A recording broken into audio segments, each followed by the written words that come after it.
कि आप मुझे अप लेफ्ट का हमारा हमारा रह गया था कि अप लेफ्ट जो स्टेज है वो हेलो क्यों यूज होता है। जी हेलो हेलो। बैक स्टेज क्यों यूज होता है? नहीं नहीं, up left. Hello hello hello, sir, आवाज आ रही है? आवाज आ रही है? मेरी आ रही है आपको? जी बिल्कुल आ रही है। जी कहिए। अप लेफ्ट स्टेज का आपने बताना रह गया था आपका। अब स्टेज के हाँ, बारे अप में। लेफ्ट जो आपने अपना राइट का बताया था लेकिन लेफ्ट का नहीं बताया। कोई सोलोलुकी अगर हम रखते हैं जी हेलो। तो डाउन स्टेज में अगर मैं मेरी सोलोलुकी रखता हूँ, जी उसमें भी मैं किस विषय को लेके प्रेक्षक से बात करना चाहता हूँ, उस विषय को समझ के जी डायरेक्टर ने आर्टिस्ट को ट्रीटमेंट देनी चाहिए कि अपनी सोलोलुकी राइट में रखना है या लेफ्ट में रखना है। जी जी मेरे बात में पूरी सत्यता है, मैंने किसी के साथ कोई अन्याय नहीं किया है, जी कोई अनुचित घटना मेरी तरफ से नहीं हुई है, फिर भी मेरे ऊपर आरोप प्रत्यारोप किए जाते हैं और इस वेदना को मैं लोगों के सामने रखना चाहता हूँ। ये बात मुझे डाउन स्टेज के राइट में आके कहनी पड़ेगी, लेफ्ट में नहीं। जी मेरी गलती हुई है, उस गलती के लिए मैंने प्रायश्चित किया है, मैंने क्षमा याचना की है, फिर भी मुझे नकारा जाता है, फिर भी मुझे आरोपी कहा जाता है, तो उस वक्त की मेरी भावनाएं मैंने लेफ्ट स्टेज में आके कहनी चाहिए। इसका कारण ये है कि मेरे यहाँ से गलती हुई है, उसमें मैंने प्रायश्चित भी किया है। वो चीज अगर मैं राइट में आके कहता हूँ तो उतनी अपील नहीं होगी जितनी आप लेफ्ट में जाके कहो। इतना सादा सूत्र साइकोलॉजी को लेके होता है। हम आगे बढ़ते हैं, इस सिंपल चीजों को लेके अगर हम काम करते हैं तो एज ए डायरेक्टर हम एक अच्छी कलाकृति खड़ी कर सकते हैं। नाटक के कुछ प्रकार होते हैं, उन प्रकारों में आप लोगों को सब जहां तक मालूम होगा, पौराणिक, ऐतिहासिक, सामाजिक, प्रायोगिक नाटक, लोक नाट्य प्रकार होते हैं। डायरेक्टर को अच्छे डायरेक्टर को या अच्छा डायरेक्टर बनने के लिए नाट्य शैली को समझना बहुत इंपॉर्टेंट है, बहुत जरूरी है। एक नाटककार अपनी संहिता लिख के आपको देता है, सौंपता है, आप उस संहिता को पढ़ते हो। नाटक लिखते हो, नाटककार उस नाटक की शैली नहीं दे, उनकी अपनी एक शैली उन्होंने डिसाइड की होती है। लेकिन एज ए डायरेक्टर मुझे चूज करना है कि मुझे नाटक ऑडियंस तक किस शैली में ले जाना है। मुझे रियलिस्टिक में करना है या मुझे नॉन रियलिस्टिक में करना है। मुझे अगर रियलिस्टिक में करना है तो रियलिस्टिक के किस इज्म में मुझे इसे करना है। इसे नेचुरलिज्म में करना है, इसे रियलिज्म में करना है, इसे सिंप्लीफाइड करना है, या इसे सिंपली रियलिज्म में करना है, ये मुझे डिसाइड करके आना चाहिए। मैं नॉन रियलिस्टिक करता हूं तो मुझे सिंबोलिज्म में करना है, मुझे एपिक में करना है, मुझे इम्प्रेसिज्म में करना है, ये मुझे डिसाइड करके आना चाहिए। अगर ये शैलियां मुझे नहीं समझती तो मैं क्या करता हूं कि मैं हर नाटक को बॉक्स सेट पे खड़ा करता हूं। बॉक्स सेट पे नाटक करने के समय अभी निकल गया है। अभी मिनिमम साधनों में, कम साहित्यों में, सिंबॉलिक लेवल पे जाके कम एनर्जी के साथ परफॉर्म करके कंटेंट बेस्ड प्ले करने का समय आ गया है। यह डायरेक्टर की ताकत लगती है, डायरेक्टर की अपनी एक अलग क्षमता को यूज करना पड़ता है। तो एज ए डायरेक्टर मुझे पहले डिसाइड करना पड़ेगा कि जो स्क्रिप्ट को मैंने चूज किया है, उस विषय को, उस कंटेंट को मुझे किस नाट्य शैली में लोगों के सामने ले जाना है। उसे मैं एपिक के माध्यम से भी कर सकता हूँ, फोक फॉर्म का सपोर्ट लेके। उसे मैं सिंबोलिज्म में भी कर सकता हूँ, जिसके लिए मैं पूरा सेट नहीं खड़ा करूंगा, सिर्फ सिंबॉलिज्म करूंगा। उसे मैं सिंपली रियलिज्म में भी कर सकता हूँ, जो पूरा रियलिस्टिक भी नहीं हो लेकिन रियलिस्टिक का उसमें एक अलग टच भी हो। तो ये शैली है, ये फॉर्म एज ए डायरेक्टर समझ लेना बहुत जरूरी होता है। नाटक डायरेक्टर की एक प्रोसेस होती है, डायरेक्शन प्रोसेस जिसे हम कहते हैं। एक बात है कि कोई भी चीज, कोई भी प्रोडक्ट बगैर प्रोसेस से नहीं बनता। कोई भी प्रोडक्ट बनने के लिए उसकी एक प्रोसेस होती है, वो प्रोसेस में से वो चीज जाती है, फिर वो प्रोडक्ट बन के बाहर आता है। हमारी कलाकृति भी वो प्रोसेस से जानी चाहिए। अगर हम प्रोसेस से नहीं जाएंगे, शॉर्टकट से अगर कोई चीज कर पाएंगे या करने की कोशिश करेंगे तो हमारा प्रोडक्ट बन के उभर के नहीं। प्रोसेस जो होती है, ये प्रोसेस होती है सबसे पहले कंटेंट को चूज करना, किस कंटेंट पे तुम्हें काम,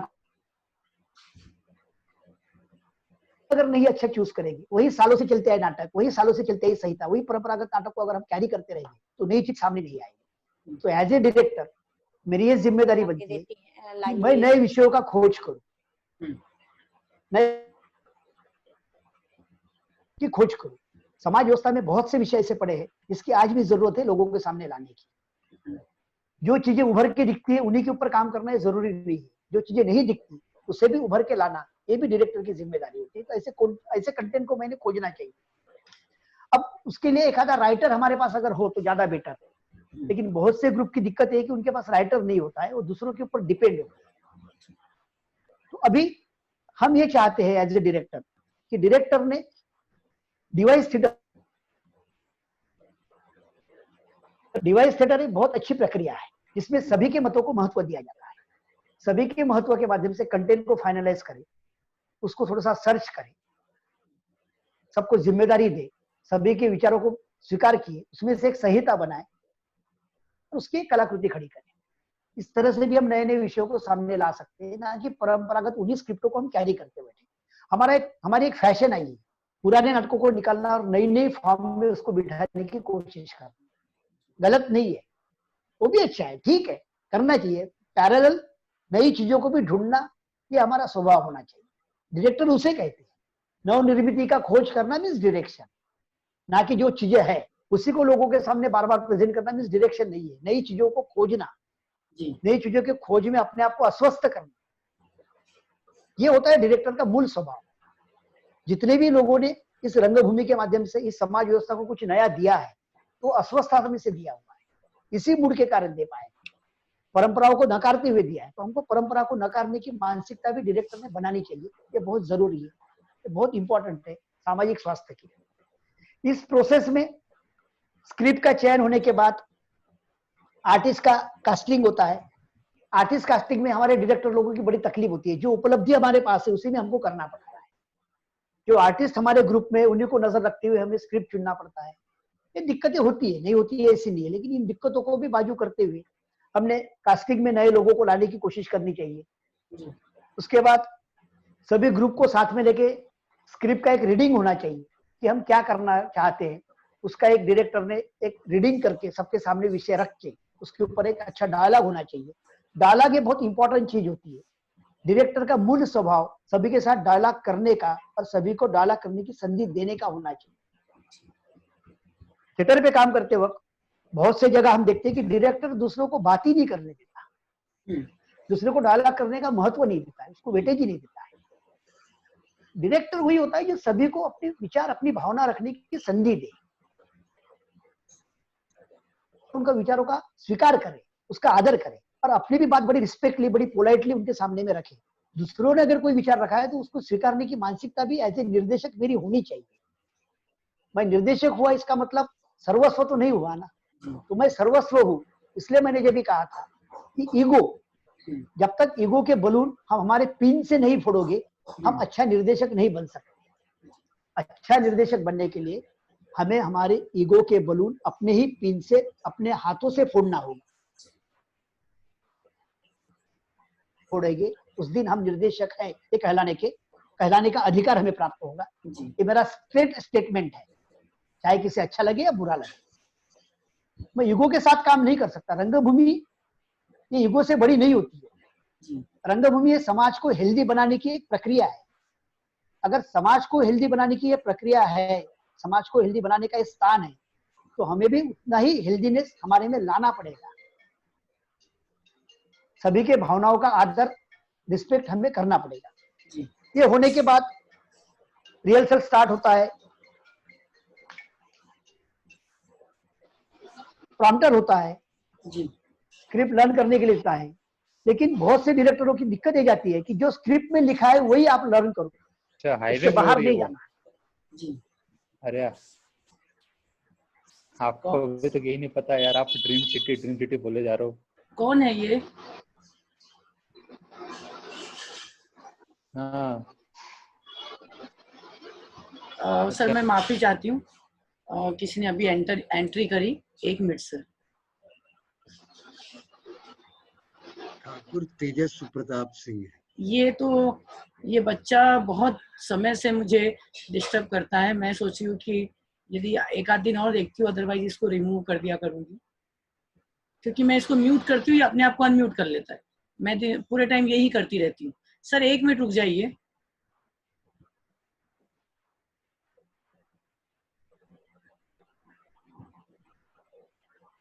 सर 1 मिनट।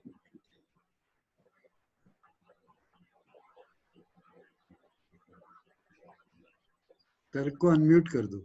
मैंने सबको अनम्यूट करा है, 2 मिनट मैंने सर को भी करा है। सिस्टम सर को अनम्यूट कर दो। वही कर रही हूँ। तो नेट भी स्लो चल रहा है मेरा।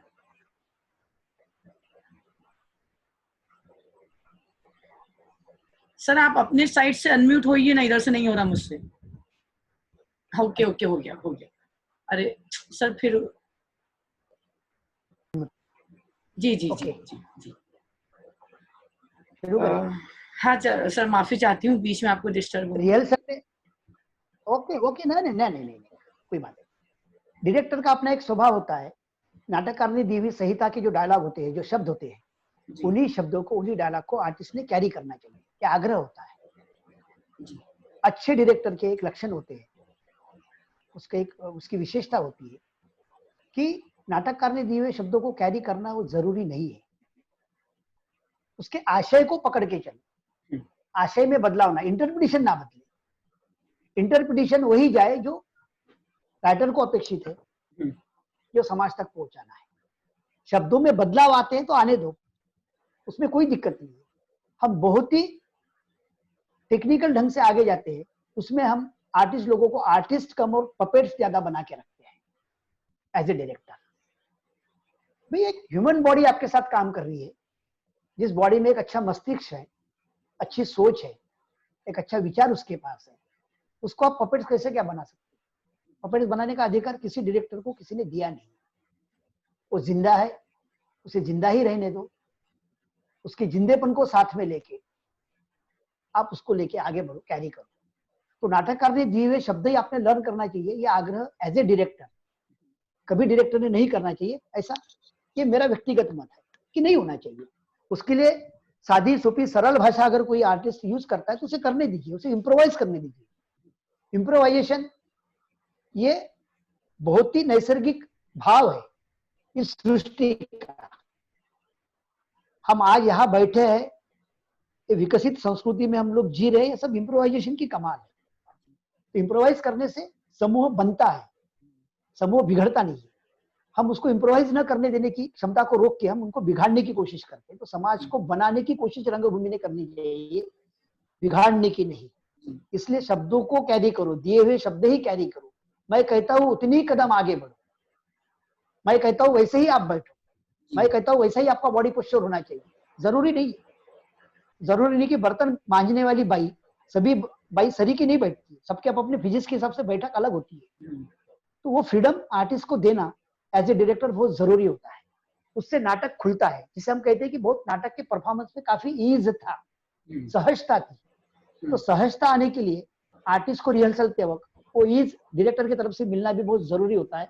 ये बात इंपॉर्टेंट है, इसलिए मैंने आपके सामने रखी।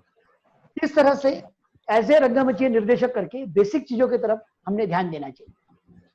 अब गीतांजलि जी, सवाल यह है कि डायरेक्टर के बारे में बात करने के लिए बहुत सी बातें हैं, बेसिक बातें बहुत है, साइकोलॉजी को लेके भी काफी बातें हैं, ब्लॉकिंग मूवमेंट के बारे में मैंने आपको बताया। लेकिन आज जिस कंडीशन में, जिस अवस्था में मैं आपसे बात कर रहा हूँ, जिस अवस्था में आपको ये वेबिनार अरेंज करना पड़ रहा है, ये कोविड-19 की अवस्था है।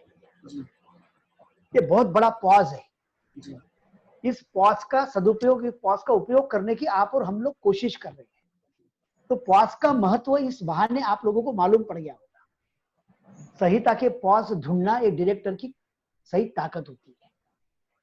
उसे वो पॉजेस जिंदा करते आने चाहिए। ये डायरेक्टर की जिम्मेदारी होती है कि पॉजेस की जगह ढूंढ के निकाले, उस पॉजेस को जिंदा करे, उस पॉजेस के अंदर बिजनेस कैसे डाला जाए, उस पॉजेस में मूवमेंट कैसे क्रिएट किए जाए, उस पॉजेस में और जिंदापन कैसे लाया जाए, उस पॉजेस के माध्यम से स्टोरी की गति को कैसे बढ़ाया जाए, ये सही काम डायरेक्टर का होता है डिजाइन करते वक्त, ना कि नाटककार ने दिए हुए शब्द सामने में चेयर में बैठे हाथ में स्क्रिप्ट लेके आर्टिस्ट को बताना मीन्स डायरेक्टर नहीं, मीन्स डायरेक्शन नहीं।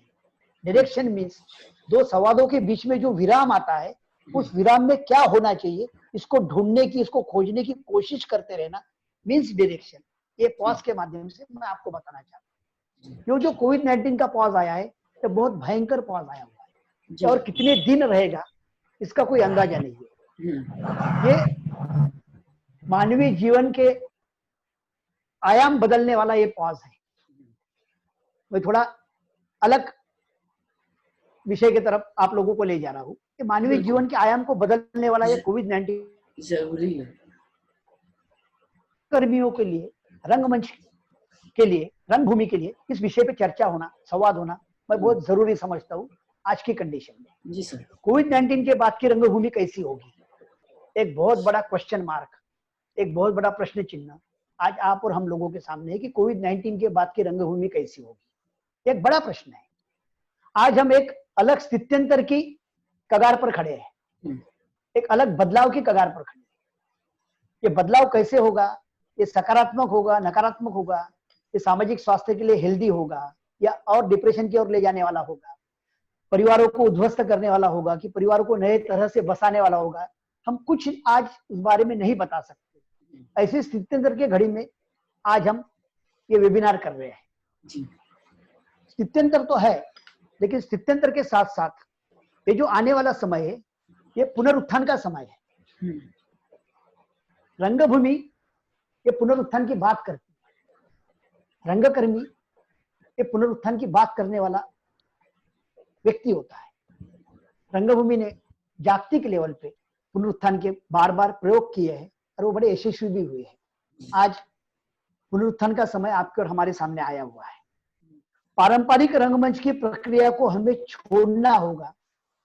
पारंपरिक रंगमंच की प्रक्रिया को छोड़ने का वक्त कोविड-19 के बहाने, कोविड-19 के कारण आज हमारे सामने आया हुआ है। अलग तरह के रास्ते सोचने होंगे और ये अलग तरह के रास्ते सोचना, परंपरागत रंगभूमि को बाजू में करते हुए नए रास्तों की खोज करना, एक नया आह्वान as a director, as a निर्देशक आज हम लोगों के सामने खड़ा हुआ है। पारंपरिक रंगमंच की जो प्रक्रिया हम छोड़ना चाहते हैं, अलग तरह से कुछ सोचना चाहते हैं, तो रंगकर्मियों के लिए एक बहुत अच्छी उपलब्धि है, बहुत अच्छी संधि है, ऐसी मैं मानता हूँ, क्योंकि मैं बहुत सकारात्मक सोच से काम करने वाला निर्देशक हूँ। भाई कोविड-19 के कारण रंगभूमि रुक गई है, रंग कार्य रुका हुआ है, अब रंगभूमि का कैसे होगा, रंगमंच का कैसे होगा, ये कहते, ये रोते हुए बैठने के बजाय मैं इसे संधि समझता हूँ। इस संधि का उपयोग एज ए डायरेक्टर रंगभूमि और रंगमंच के लिए मैं किस तरह से कर पाता हूँ। शुरू में मैंने कहा था कि नाटक एक समूह की कला है, लेकिन ये समूह की कला ही एक बड़ा सा प्रश्न बन गया है। फिजिकल डिस्टेंस के माध्यम से हम समूह को साथ में लेके कुछ नहीं कर पा रहे हैं। 4 लोगों को हम साथ में लेके नहीं कुछ कर पाते। अगर 4 लोगों को लेके कुछ कर भी सकते हैं तो दोनों में 3 मीटर का अंतर भी होना चाहिए। तो लव सीन तो मैं कर ही नहीं पाऊंगा, किसी के ऊपर मैं थप्पड़ मार नहीं सकूंगा। बीवी के साथ अगर मैं प्ले करता हूँ तो उसके कंधे पे हाथ भी नहीं डाल सकूंगा। तो ये सब नए आह्वान आज हमारे सामने एज ए रंगकर्मी, रंगधर्मी करके हमारे सामने आए हैं।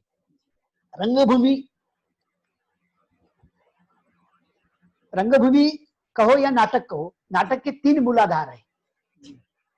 ये बहुत ही महत्वपूर्ण मूलाधार है जो आपको समझ लेना होगा आप लोगों को। ये 3 मूलाधार में से पहला मूलाधार होता है दैहिकता, दूसरा प्रत्यक्षता और तीसरा होता है सामूहिकता। ये 3 स्थायी भाव है नाटक के। ये तीनों आज हमारे से दूर है। हम ना दैहिकता यूज कर सकते हैं, ना हम सामूहिकता यूज कर सकते हैं, और ना ही हम ऑडियंस के सामने जाके प्रत्यक्ष परफॉर्म कर सकते हैं। इतने विकट आह्वान में आज हम लोग आए हैं रंगकर्मी, हमारी रंगभूमि। फिर भी मैं इसे एक संधि समझता हूँ। मराठी कालखंड के 1880 से 1840 का टप्पा माना जाता है, पहला टप्पा। लेकिन हम परिवर्तनवादी लोग 1880 को न मानते हुए 1855 महात्मा फुले का तृतीय रत्न जो नाटक है, वहां से रंगभूमि की शुरुआत मानते हैं। तो 1855 से 1840, 1940 ये हम पहला टप्पा मानते हैं। 1940 से 1960 ये हम दूसरा टप्पा मानते हैं, और 60 नाटक और 90 के बाद का नाटक ये हम आखिरी के 2 टप्पे मानते हैं। आज मेरे शरीर के निर्देशक के सामने में कल अगर इतिहास में कुछ नोंद होती है तो मुझे ऐसा लगता है कि कोरोना पूर्व नाटक और कोरोनात्तर नाटक, ये कोरोना के बाद का नाटक, ऐसे 2 नए टप्पे आज हमारे सामने इतिहास में आने की संभावना बढ़ गई है, जिसे हम नकार नहीं सकते।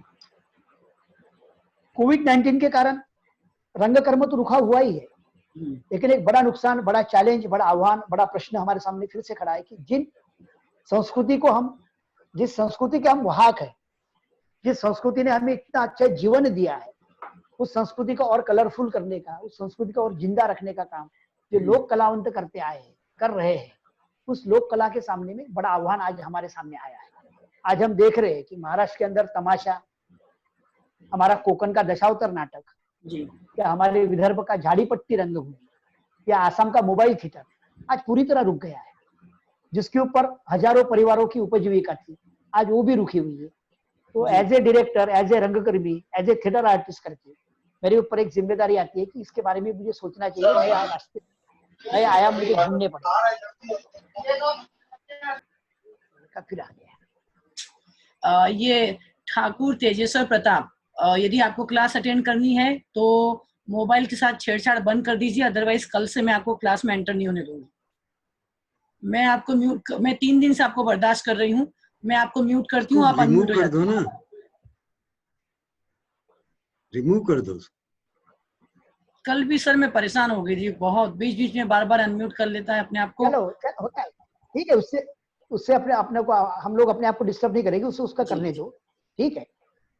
तो ये जो लोक कलाओं के सामने में एक जो आह्वान आया हुआ है, ये भी बहुत बड़ा आह्वान है, इसके बारे में भी हमें सोचना पड़ेगा, इसके बारे में भी हमें संवाद करना पड़ेगा, कोई रास्ते ढूंढने पड़ेंगे। ये प्रोसिनियम थिएटर को छोड़ के, जो प्रोसिनियम थिएटर हम सालों से करते आ रहे हैं, ये प्रोसिनियम थिएटर को अभी हमें छोड़ने का वक्त आ गया है। कोविड ने उसे हमें छोड़ने के लिए मजबूर किया है, हम प्रोसिनियम थिएटर नहीं कर सकते आज के कंडीशन में। तो प्रोसिनियम थिएटर को छोड़ के अपारंपरिक अवकाश की एक नई खोज हमें करनी पड़ेगी। प्रोसिनियम थिएटर का अवकाश हम नहीं यूज कर सक रहे इस कोविड-19 के बैकग्राउंड में, तो हमें एक अपारंपरिक अवकाश की खोज करनी होगी, जिसके लिए हम सभी लोगों को, सभी रंगकर्मियों को बड़े गतिशीलता के साथ हमारे प्रयास शुरू करना, इस विषय पे चर्चा करना, इस विषय पे संवाद करना, विचार विनिमय करना, ये इस वक्त की सबसे बड़ी हमारे सामने का आह्वान है, चैलेंज है। वर्तमान अवकाश में हमें, ये जो वर्तमान अवकाश है जिसको हम यूज करना चाहते हैं, ये हमें क्या दे सकता है? ये हमें नई संहिता दे सकता है क्या? ये भी एक प्रश्न है। हमें कोई नई नाट्य शैली दे सकता है? मुझे ऐसा लगता है कि जो नाट्य शैलियों में आज तक हम नाटक करते आए हैं, आज इस अपारंपरिक अवकाश का स्वीकार करते हुए नए नाट्य शैलियों को हम निर्माण कर सकते हैं, नई नाट्य शैलियों को हम फिर से नए सिरे से उजागर कर सकते हैं। तो ये नए नाट्य शैलियों का निर्माण हम कैसे करें, उसका खोज कैसे करें, ये भी एक एज ए डायरेक्टर करके सोचना, सभी डायरेक्टरों के सामने में जिम्मेदारी आई है। सृजनशीलता के नए स्रोत। कोई सवाल पूछना चाहते हैं? ये इतना एक मुद्दा हो जाए तो फिर मैं सवालों पे आता हूँ। सृजनशीलता के नए स्रोत, क्रिएटिविटी के नए सोर्स, इस कंडीशन में हम कैसे खोजते हैं, ये भी एक डायरेक्टर के सामने as a director, as a निर्देशक मेरी जिम्मेदारी बनती है। और ये बहुत अच्छी संधि है कि नई शैलियां हम निर्माण करें, नए स्रोतों का हम खोज करें। पारंपरिक अवकाश को छोड़ के नए अवकाश को खोजने का ये बहुत अच्छा समय है, अच्छी संधि है, ऐसा मैं मानता हूँ। ना कि परंपरागत पद्धति से थिएटर करते आना ये डायरेक्टर की जिम्मेदारी है। परंपरागत पद्धति को छोड़ के नए की खोज के तरफ जाना ये निर्देशक का मूल स्वभाव होना चाहिए। उसके लिए उसके अपने एक अस्वस्थता होनी चाहिए। बदलती परिस्थितियों को देखते हुए, उसका अभ्यास करते हुए, लोगों से वार्तालाप करके, संवाद करके रंगभूमि को फिर से गतिशील करने की एक जिम्मेदारी कलाकारों के ऊपर जितनी है, उससे ज्यादा as a leader, as a नेतृत्व निर्देशक करके हमारी बनती है ऐसा मुझे लगता है। किसी को कोई सवाल हो तो आप पूछिए। पूछिए। Sir good evening sir. Good evening. मेरी आवाज आ रही है क्या? जी जी जी जी आ रही है। सर मुझे ये पूछना था कि वो आप स्टेज की जो साइकोलॉजी के हिसाब से परफॉर्म मतलब हमारे इमोशंस के हिसाब से हमको प्लेस चूज करना चाहिए, लेफ्ट में, राइट में, सेंटर में, ये सब। सर मैं जानना चाह रहा था कि इसके पीछे कारण क्या है, मतलब ऑडियंस कैसे एक पर्टिकुलर प्लेस में ज्यादा रिलेट करेगी। स्टेज के राइट साइड में हम बोलेंगे, उसके लेफ्ट साइड में बोलने के मुकाबले राइट साइड में बोलेंगे तो वो इम्पैक्ट ज्यादा क्यों आएगा? इसके पीछे रीजन क्या है? तो शुरू में मैं आपको 2-3 एग्जांपल आप लोगों को दिए थे कि जो चीज समाज को साइकोलॉजी लेवल पे अच्छी लगती है, इसका स्वीकार समूह करना चाहता है, जिसे वो बार बार देखना चाहता है, वो चीजें हम ऑडियंस के नजदीक करते हैं। जो चीजें समाज को लगता है कि हमारे समाज में चीजें ना घटे, जो चीजों को समाज नकारता है, जिन घटनाओं को समाज नकारता है, वो लोगों से दूर करे। आपका सवाल है कि मैंने जो राइट और लेफ्ट की बात कही थी, इसका साइकोलॉजी से क्या रिलेशन है? yes, कि राइट में अगर मैं एक आधी सोलोलॉजी करता हूँ, लेफ्ट में सोलोलॉजी करता हूँ, तो मैं किस चीज को कितना वेटेज देता हूँ, मेरी भावनाएं मैं क्या रखता हूँ, जिसे हम दो विचारधारा मानते हैं, एक लेफ्ट की विचारधारा, एक राइट की विचारधारा। एक लेफ्ट की सोच और एक राइट की सोच, एक सकारात्मक सोच, एक नकारात्मक सोच। ये हमारी मानवीय मानसिकता का एक बहुत इंपॉर्टेंट पार्ट है। इसको नजर रखते हुए ऑडियंस के मैच्योरिटी को, ऑडियंस के सेंस को भी डेवलप करते रहने की जिम्मेदारी एज ए डायरेक्टर हमारी बनती है। तो मैं जिस साइकोलॉजी को लेके या साइकोलॉजी की स्टडी करके मैं आगे बढ़ता हूँ, या मैं मेरे ब्लॉकिंग या कंपोजिशन करता हूँ, या मैं अपने आर्टिस्ट को स्पेस देता हूँ, तो मैं कहता हूँ कि भाई जिस चीज में मेरी कोई गलती नहीं है, बहुत सकारात्मक चीज है, क्योंकि मैं करेक्ट हूं, मैं सही हूं, तो मैं सही बात सही जगह पे जाके ही कहूंगा। ये जो मेरी भावना और धारणा बनती है, ये राइट है, इसलिए मैं राइट में ही कहूंगा। लेकिन मैं कोई गलती करता हूँ, गलती करने के बाद उसका मैं स्वीकार करता हूँ कि हाँ मेरे से गलती हुई है, तो अगर मैं लेफ्ट में जाके कहता हूँ तो ऑडियंस तक वो अपने आप में पहुंच जाएगा कि हाँ इसने गलती की थी, लेकिन गलती की क्षमा की है, इसलिए लेफ्ट में गया है कि गलती कर चुका है फिर लेफ्ट में गया। तुम राइट में भी करते हो तो उसका इंपैक्ट आएगा ही, नहीं आएगा ऐसे नहीं है। लेकिन एज ए डायरेक्टर साइकोलॉजी और साइंटिफिक ढंग से अगर मैं जाता हूं तो मैंने इन चीजों को संभालना चाहिए, इस चीजों का स्वभाव बनाने की मेरी जिम्मेदारी होनी चाहिए। दूसरी बात, मैंने जो कहा था कि भाई प्रेम की भावनाएं, द्वेष की भावनाएं, द्वेष की भावनाएं किसी को नहीं लगती कि मैं द्वेष भावना के साथ चलूं। द्वेष भावना से कोई भी दूर रहना चाहता है, तो हमारी भी कोशिश है कि समूह और ऑडियंस से द्वेष भावना दूर रखे, और जो समाज को बनाने वाली चीजें, समाज को हेल्दी बनाने वाली चीजें, वो समाज के नजदीक जाके करे। इतना सादा सिंपल है साइकोलॉजी का नियम है। काशीकर सर। जी सर, थैंक यू। वैसे नाट्यशास्त्र में भी स्टेज को जिस तरह से डिवाइड किया गया है, तो उसमें वो अग्नि और ये इस तरह से अग्नि, ताप, वायु, हाँ इसको डिवाइड किया है। और ये माना गया है कि अग्नि तत्व में आप जो चीज कहते हैं वो ज्यादा कन्वे करती है पब्लिक को। तो यदि हम उसको नाट्यशास्त्र के हिसाब से भी देखें तो स्टेज में अलग अलग पार्ट हैं जो अलग अलग भावनाओं को प्रदर्शित करने के लिए दिए गए हैं। बिल्कुल, नाट्यशास्त्र में शुरू में कहा कि नाट्यशास्त्र में भी जो आया तो उनके अनुभव, उनकी अपनी स्टडी, उनके अपने ऑब्जर्वेशन, इसी को लेके वो शास्त्र में उसकी नोंद आई हुई है। दूसरी बात ऐसी कि जो फिजिक्स नेचर ने हमें दिया है, ये फिजिक्स के दो पार्ट बनते हैं, एक एक्सटर्नल पार्ट और एक इंटरनल पार्ट। बचपन से हमें पढ़ाया गया है। हमारे इंटरनल पार्ट बहुत इंपॉर्टेंट रखते हैं। एज ए डायरेक्टर हम काम करते वक्त आर्टिस्ट के ऊपर एक्सटर्नल पार्ट के ऊपर काम ज्यादा करते हैं, इंटरनल पार्ट के ऊपर काम करते हैं कम करते हैं। तो मेरे इंटरनल पार्ट जो होते हैं इसको समझना बहुत ज्यादा जरूरी होता है एज ए डायरेक्टर। वो अगर हम सही ढंग से समझ लें, पुराने लोगों ने शास्त्रों में जो लिखा हुआ है, उन लोगों का भी अपना एक अभ्यास था, उन लोगों के अपने एक ऑब्जर्वेशन थे, सालों से निरीक्षण थे। गलतियों में से सुधार होके शास्त्रों में आया है, ना कि गलतियों के साथ आया है। उसमें कुछ कमियां रही होगी तो आगे जाके उसमें सुधार हुए हैं। तो हमारा भी हमारी जिम्मेदारी बनती है कि शास्त्रों में अगर कोई चीज दी है उसमें कुछ बदलाव लाने की आज वर्तमान परिस्थिति में जरूरत है, वो बदलाव हमने लाने चाहिए। उस वक्त साइकोलॉजी की उतनी स्टडी नहीं हुई थी जितनी आज हो रही है, भविष्य में और ज्यादा होगी। आप जो कह रहे हैं सिर्फ बिल्कुल सही है साइकोलॉजी, सर। वो साइकोलॉजी जो है वो हमारी दिमाग को इफेक्ट करती है, और यदि हम स्टेज का बिजनेस अच्छे से जानते हैं तो हमारे नाटक को हमको जितनी जल्दी दर्शक तक पहुंचाना है वो बात उनके दिमाग तक जाती है। राइट साइड ऑलवेज पॉजिटिव रहता है, लेफ्ट साइड ऑलवेज नेगेटिव रहता है। करेक्ट है। और हमारा नैसर्गिक भाव भी है कि हम लेफ्ट से राइट की तरफ इजीली देख पाते हैं, राइट से लेफ्ट की तरफ हम नहीं देख पाते। वो आंखों का, रेटिने का देखने का और साइकोलॉजी को डिपेंड करता है कि हम स्टेज को कैसा यूज करें। बराबर। किसी और को कुछ सवाल पूछना है? हेलो हरीश जी। जी जी जी।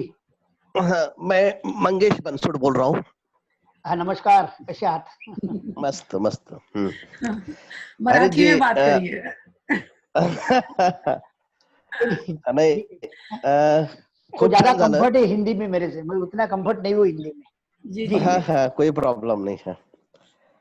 मैं सबके लिए बोल रहा हूँ इसलिए हिंदी में बोलूंगा।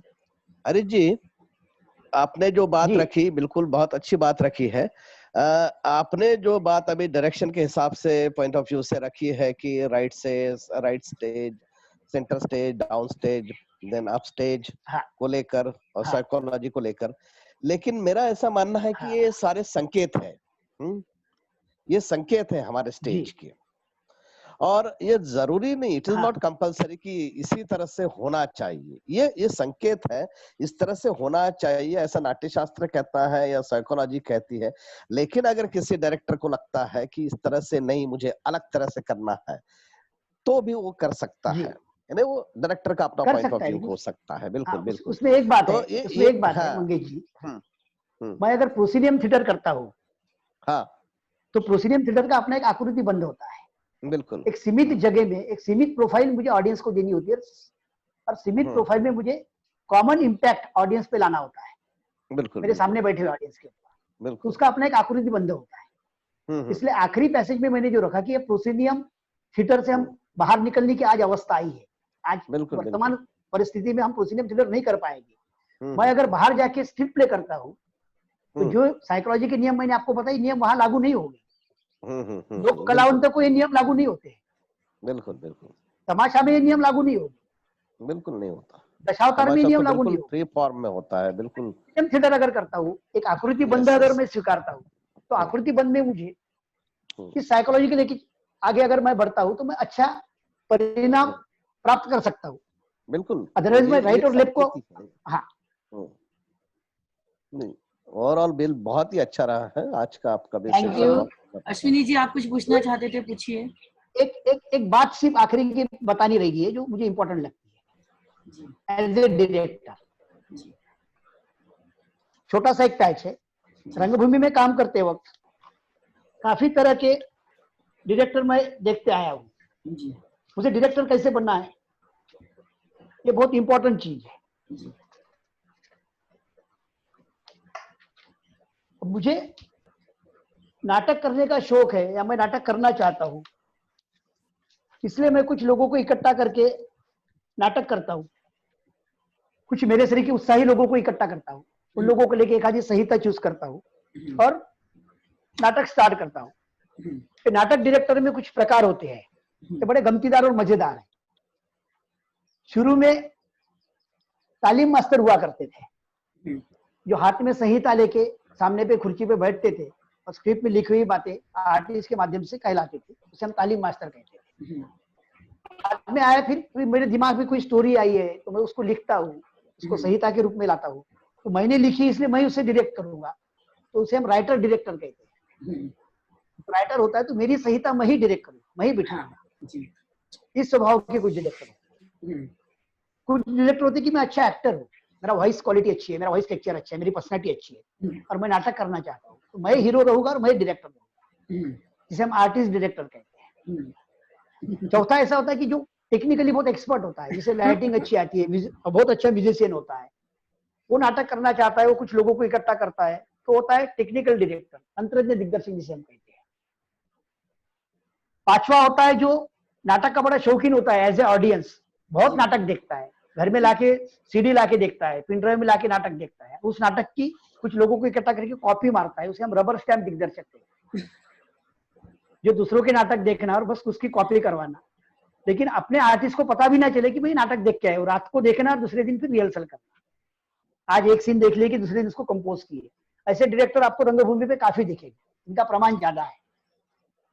उसके बाद कोई डायरेक्टर ऐसे होते कि भाई इसमें का बहुत ज्ञानी हूं, मैंने काफी किताबें पढ़ी है, मेरे इसका इस क्षेत्र में मेरा नॉलेज है, जिसे हम डिक्टेटर डायरेक्टर कहते हैं, हुकुमशाह। अभी हुकुमशाह तो देश में काफी हो रहे हैं, हुकुमशाही के परिणाम भी हम लोग भुगत रहे हैं। तो हुकुमशाह डायरेक्टर ये होते हैं कि जो मैं कहूँ वही पूर्व दिशा, मेरा शब्द अंतिम शब्द होगा, इस तरह के डायरेक्टर होते हैं। ये रंगभूमि के लिए बड़े घातक होते हैं सब तरह के डायरेक्टर। कुछ डायरेक्टर ऐसे होते हैं जो अनुभवी आर्टिस्ट को लेके, एक्सपीरियंस होल्डर आर्टिस्ट को लेके, एस्टैब्लिश आर्टिस्ट को लेके नाटक बिठाते हैं, उनकी क्षमताओं को यूज करते हैं और अपना नाम बड़ा करवा लेते हैं। और सही डायरेक्टर वो होता है जिसे हम क्रिएटिव डायरेक्टर कहते हैं, जो सभी अपने टीम को साथ लेता है, जो डिवाइस सेडर के फॉर्म को साथ में लेता है, डिवाइस सेडर फॉर्म में अपनी टीम को ले जाता है, उनसे संवाद करता है, कुछ चीजों का रिसर्च करता है, कुछ चीजें सर्चिंग करने लगाता है, उसमें से एक कंपोनेंट निकाल के, कंटेंट निकाल के उसके ऊपर काम करते हैं, जिसको हम इम्प्रोवाइजेशन प्रोसेस कहते हैं। ये होता है सही डायरेक्टर। ये रंगभूमि को आगे बढ़ाने वाला, रंगभूमि को गतिशील करने वाला, रंगभूमि के साथ साथ सामाजिक स्वास्थ्य को और बढ़ावा देने वाला डायरेक्टर होता है। एज ए डायरेक्टर मुझे अगर रिस्पॉन्सिबिलिटी लेना है या बनना है, तो मैं सभी को विनंती करूंगा कि लाइफ में अगर बनने की कोशिश करना है तो क्रिएटिव डायरेक्टर बनने की कोशिश करो, नए की खोज करने की कोशिश करो, अपने साथ के लोगों को लेके, उनके भावनाओं का आदर करके, उनके विचारों को महत्व देके, सभी को साथ में लेके समाज के सामने में कुछ नया आयाम, समाज में नया आयाम निर्माण करने की कोशिश करने वाले डायरेक्टर की सही मायने में रंगभूमि में जरूरत है। मराठी रंगभूमि ने क्रिएटिव डायरेक्टर काफी दिए है, इसलिए भारतीय रंगभूमि में मराठी रंगभूमि का अपना एक अलग स्थान है। क्रिएटिव डायरेक्टर भी काफी दिए है मराठी रंगभूमि ने, मराठी रंगभूमि ने अभ्यासक भी काफी दिए हैं, और मराठी रंगभूमि ने बहुत ही अलग तरह से सोचने वाले नाटककार भी दिए हैं। इसलिए मराठी रंगभूमि ये भारतीय रंगभूमि का मुकुट कहा जाता है। इसमें हमारी अतिशयोक्ति नहीं है, ये प्राउड की बात है, ये स्वाभिमान की बात है। और हम प्राउडली हम लोग कहते हैं कि आज भी मराठी रंगभूमि में हमारे एमेच्योर थिएटर पे हजारों लड़के स्क्रिप्ट राइटिंग करते हैं, हजारों लड़के आप अपने लेवल में जाके छोटे छोटे नाटक बिठाते हैं, कॉम्पिटिशन में जाते हैं। महाराष्ट्र में जितनी कंपटीशन होती है उतनी कंपटीशन देश के अंदर कहीं नहीं होती। ये बड़ा प्लस पॉइंट है हमारे लिए। समय खत्म होने वाला है, तो मैं माफी चाहूंगी बीच में रोकने के लिए। 1 मिनट बचा है, 1 मिनट मतलब 50 सेकंड मान के चलिए। तो मैं हमारी टीम की तरफ से आपको बहुत बहुत धन्यवाद। 10 सेकंड बोलूं? हाँ सर बोले। बस ये लूंगा कि हरीश जी ने बहुत अलग काम किया है, खास करके हमने जो बीच में जो डिस्कशन किया था दाभोळ कांचे भूत, ये भी हरीश जी ने डायरेक्ट किया है नाटक, और उन्होंने 13वां नाम एक बहुत अच्छा नाटक लिखा, डायरेक्ट किया है, जो यहाँ के किसानों के जो विधवाएं जो थी, उन्होंने आत्महत्या की, किसान ने उनकी विधवाओं को लेकर एक नाटक किया 13वां। ये भी एक बहुत महत्वपूर्ण नाटक हरीश जी ने किया है। ये आप सभी लोगों के लिए इन्फॉर्मेशन आप सर हमें पढ़ने के लिए हरीश जी मुझे स्क्रिप्ट भेजना है आपको। मुझे भी भेजना है। हाँ जी भेजना है। सर थैंक यू, बहुत बहुत धन्यवाद आपका। हम लोग फोन पे बात